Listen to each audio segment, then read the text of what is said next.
আসসালামু আলাইকুম সবাইকে। আচ্ছা, তো আজকে আমরা যে বিষয়টা নিয়ে তোমাদের সাথে আলোচনা করব বা আমি যে বিষয়টা নিয়ে তোমাদের সাথে আলোচনা করব সেটা কি বলো তো? নাম্বার। সেটা কি? নাম্বার। নাম্বার। সেটা কি বলো? নাম্বার। নাম্বার। নাম্বার মানে হচ্ছে বচন। নাম্বার মানে কি বলো তো? বচন। বচন।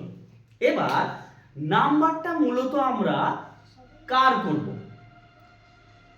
নাম্বারটা কার করব বলো তো? নাম্বারটা আমরা মূলত করব নাউন অথবা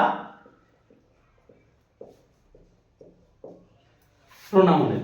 তাহলে নাম্বার কার করব বলো তো? নাউন অথবা প্রোনাউন। নাউন অথবা প্রোনাউনের। এবার তোমাদেরকে একটা মাথায় রাখতে হবে, নাম্বার মানে বচন।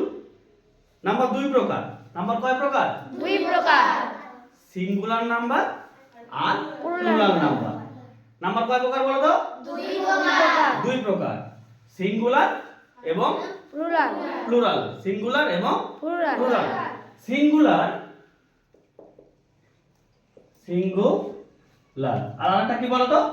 প্লুরাল। জোরে কথা বলো। প্লুরাল। প্লুরাল। তাহলে সিঙ্গুলার মানে হচ্ছে এক বচন। সিঙ্গুলার মানে কি? এক বচন। আর প্লুরাল মানে বহু বচন। বহু বচন।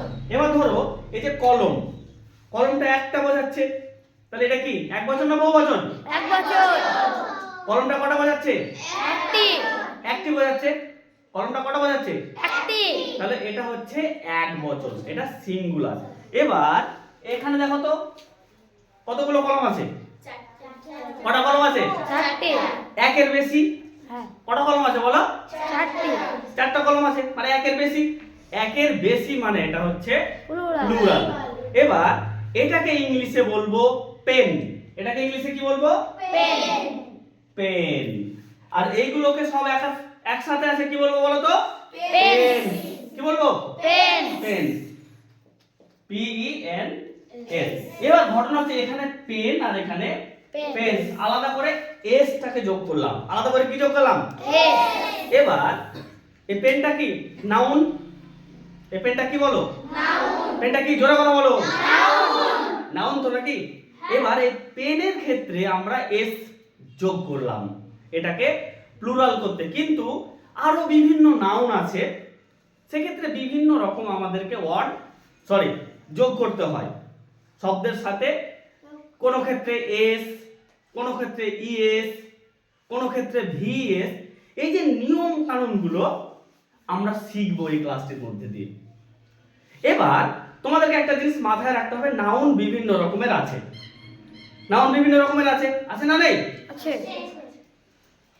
কাউন্টেবল নাউন এবং আনকাউন্টেবল নাউন, এই জিনিসটা আমরা মাথায় রাখবো। কাউন্টেবল মানে যেগুলো গোনা যায়। পেন গোনা যায়, গোনা যায় না? গোনা যায় না? বলা যায়। এই পেনের আমরা নাম্বার চেঞ্জ করতে পারবো। কিন্তু যখন আনকাউন্টেবল নাউন বলবো তোমাকে, ওয়েল, ধরো তেল বলে দিয়েছে, oil, O I L, oil. আচ্ছা, তেল গোনা যায় না? গোনা যায় না? জোরে কথা বলো। তেল গোনা যায় না? গোনা যায় না? বলা যায় না। গোনা যায় না, তার জন্য এটা কিন্তু প্লুরাল করা যাবে না। অর্থাৎ আনকাউন্টেবল নাউনকে তুমি ভুলেও প্লুরাল করতে পারবে না। না। যদি করো সেটা ভুল। জল, water, W A T E R, water. আচ্ছা, এটা প্লুরাল করতে হবে, এস যোগ করব কি? না, এটা কখনো করব না। তাহলে সব সময় মাথায় রাখতে হবে, আজকের এই ক্লাসটিতে আমরা শুধুমাত্র নাউনের সিঙ্গুলার থেকে প্লুরাল করার নিয়মগুলো জানবো। আর তোমাদেরকে মাথায় রাখতে হবে কাউন্টেবল নাউনের শুধুমাত্র আমরা সিঙ্গুলার থেকে প্লুরাল করব। আনকাউন্টেবল নাউন যেগুলো গোনা যায় না, সেগুলো কিন্তু আমরা সিঙ্গুলার থেকে প্লুরাল করতে পারবো না। এবার কেউ তোমাকে চালাকি করে, ধরো স্কুল যাচ্ছ, বলছে ছেলেটা বা মেয়েটা এবাদত স্যারের কাছে পড়ে, তো দেখি তো ওকে ওয়েলটাকে দিয়ে দিয়েছে তোমাকে প্লুরাল করতে, যে তুমিও তালে তালে মেরে দিলে ওয়েলস। তাহলে কিসের পরিচয় হলো? এটা নির্বুদ্ধিতার পরিচয় হলো। তাহলে ওটা করা যাবে না। ওয়াটার গোনা যায় না? গোনা যায় না? বলা যায় না। প্লুরাল হবে না। হেয়ার গোনা যায় না, আনকাউন্টেবল নাউনের পরে। এবার কেউ ধরো জিদ করছে, না স্যার হেয়ার তো গুনতে পারি, এক বস্তা হেয়ার হয়ে গেলে তোমাকে ফেলে দেবো তোমার সামনে, গুনো দেখি। হেয়ার আনকাউন্টেবল নাউন, গ্রাস আনকাউন্টেবল নাউন, কথা বলতে পারছি তো? স্যান্ড, বালি আনকাউন্টেবল নাউন। এইগুলো তোমার প্লুরাল হয় না, এগুলো সব সময় সিঙ্গুলার থাকে, সিঙ্গুলার হিসেবে ব্যবহার হয়। এবার মাথায় রাখো ভার্বটা, তোমরা জানো যে অ্যাম ইজ আর আমরা ব্যবহার করি, তাই তো? এবার আয়ের পরে অ্যাম ব্যবহার করি, একটা বোঝালে ইজ ব্যবহার করি, অনেকগুলি বোঝালে আর ব্যবহার করি, তাই তো? এবার যখন দেখবে যে পেন আছে তাহলে ইজ বসছে, তাই তো? যখন দেখছো যে পেন আছে তখন ইজ বসছে, পেন্স আছে তখন কি বসছে? আর বসছে। কিন্তু যখন ওয়েল থাকবে তখন কিন্তু সব সময় ইজটা ব্যবহার করবে। আনকাউন্টেবল নাউনের ক্ষেত্রে সব সময় সিঙ্গুলার যে ভার্ব সেটা তুমি ব্যবহার করবে, এখানে তুমি আর ব্যবহার করতে পারবে না। যদি তোমাকে গ্রাস দিয়ে দেয়, গ্রাস, তাহলে এবার বলো গ্রাস গোনা যায় না? গোনা যায় না, গোনা যায় না। গ্রাসটা কি? Uncountable noun. গ্রাসটা কি বলো? Uncountable noun. তাহলে এখানে কি আমরা ইজ আর ব্যবহার করতে পারবো? না। এটা সব সময় ইজ। তারপর ওয়াটার, ওয়াটার, তাহলে এখানে সব সময় আমরা কি ব্যবহার করব? ইজ। ইজ ব্যবহার করব।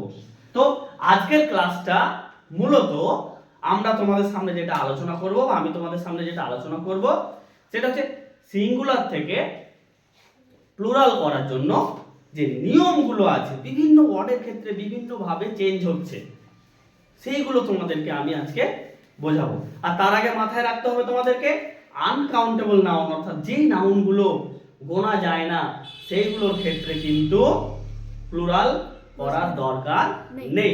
আর সেগুলোর ক্ষেত্রে যে ভার্বটা থাকবে সেটাও কিন্তু সব সময় সিঙ্গুলার থাকবে। ঠিক আছে?